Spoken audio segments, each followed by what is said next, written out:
আচ্ছা, তাণ্ডবের action violence বরবাদকে bit করছে কিনা? তাণ্ডবের অ্যাকশন ভাইলেন্স বরবাদকে পিছনে ফেলেছে কিনা? হ্যাঁ হ্যাঁ, বরবাদের পিছিয়ে ফেলেছে তাণ্ডবের এইগুলো, মানে মারগুলো অ্যাকশন, মানে হ্যান্ড টু হ্যান্ড আগানো, হ্যান্ড টু হ্যান্ড ভাইলেন্সের দিক থেকে বরবাদ আগানো, কিন্তু হ্যান্ড টু হ্যান্ড আগানো এই তাণ্ডব, হ্যান্ড টু হ্যান্ড ফাইটগুলো ওইগুলো আগানো।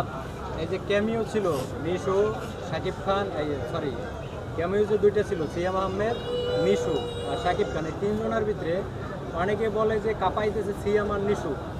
তুমি কি মনে করো এক নম্বরে কি আছে? এই হাস্যকর কথা যদি বলে বাংলাদেশের সমাজ, আপনি 6বার মুভিটা দেখছেন, আপনার অভিজ্ঞতা বলেন আগে এটার উত্তর দিতে।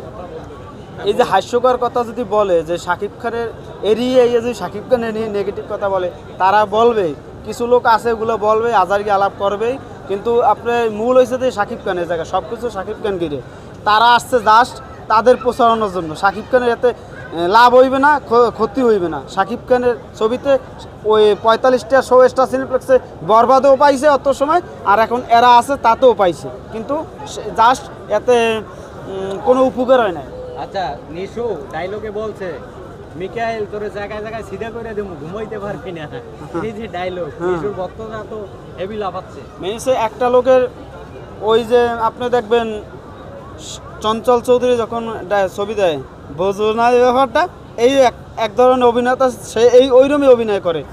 নিশুর অভিনয় ওইয়া সেদা করে দেবো, এই সুরঙ্গ মাসুদ, মানে তার কথা ওইরকমই, সে ওইরকমই ডায়লগ দিয়েছে। এখানে কিছু আহামরি নতুনত্ব কিছুই নাই, এটা তো আহামরি কিছু নতুনত্ব নাই। শাকিব খান দাদা সেদা করে দিয়েছে কেটা, সেটাই তো দেখছে লাস্টে সেদা করে দিয়েছে কেটা। আপনি বলতেছেন আপনার নিশ্চয় কথায় বিশ্বাসী, কাজে বিশ্বাসী না, এরকম কিছু? আরফান নিশ্চয় কথায় বিশ্বাসী।